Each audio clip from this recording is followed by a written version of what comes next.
It is really no surprise many Houston families devastated by Hurricane Harvey floods have left the Bayou City looking for higher ground and a new place to call home. Now, for some families, that new home will be San Antonio. Eyewitness News reporter Andrea Martinez joins us now in studio. And Andrea, you spoke with one of those families today who've decided to leave Houston and move here. Yeah, that's right, Jeff. Sarah, there are so many evacuees who are still here in shelters, in hotels, with no place to go. Well, some of them are just deciding to stay. Now, the Halls are staying in a hotel while an apartment opens up for them in a few weeks. They're already looking at jobs that pay more here and more affordable housing. They say they're looking forward to this fresh start after Harvey waters took everything. This is all we came with. This is all we came to San Antonio with. It's all we saved. Daniel and Hannah Hall will have to start from scratch. We sat down that night, we talked and prayed about it, and we decided that this is probably the best choice for us. They say the choice was easy after seeing the destruction floodwaters left behind. I've never seen anything like it, ever. This video was taken from their neighborhood north of Houston. Daniel says the water in their first floor Kingwood apartment saw up to 6 feet of water and spared nothing. Dishes, pots, pans, you cannot save because since it was part sewage, which means no matter how much you wash it, bleach, Dawn, nothing's gonna help, it's toxic.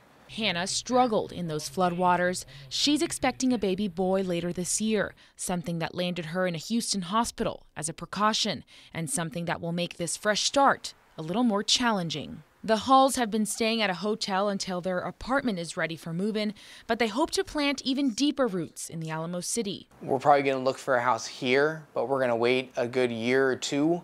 And they're not alone. In fact, the San Antonio Housing Authority says they have been helping many families affected by Harvey. For now, the Halls are thankful they made it out of Houston in one piece, baby and all. What are you guys most excited about going into this new chapter? The baby, definitely.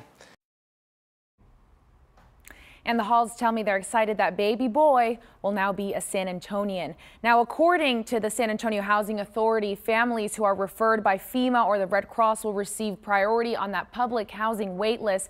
As for Section 8 families in Houston, we're told they are now able to port their vouchers over here to San Antonio. Sarah, Jeff, back to you.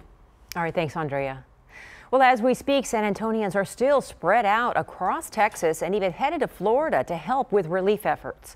Eyewitness News reporter Phil Anaya spoke with some of them earlier today via FaceTime as they were hard at work.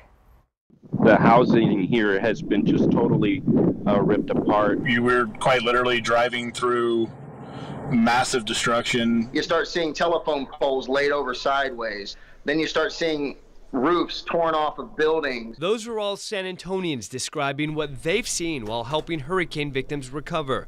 And they're just a few of the many. SAPD sent more than 24 officers to Houston after the city was devastated by flooding.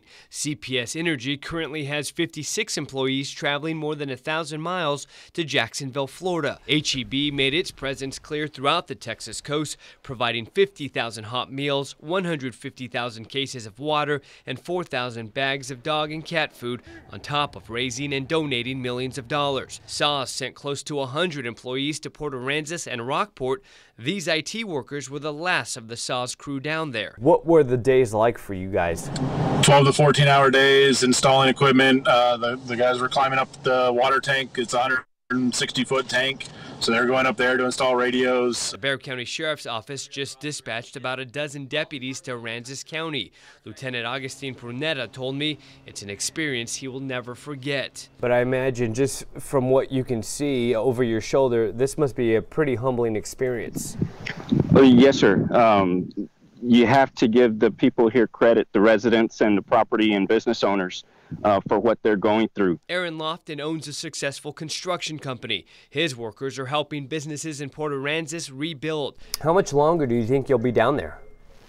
I tell you, we're probably going to be here for another 6 months between the contracts that we have and with all the folks that need assistance. So we're in it for the long haul. Phil Anaya, KENS 5 Eyewitness News.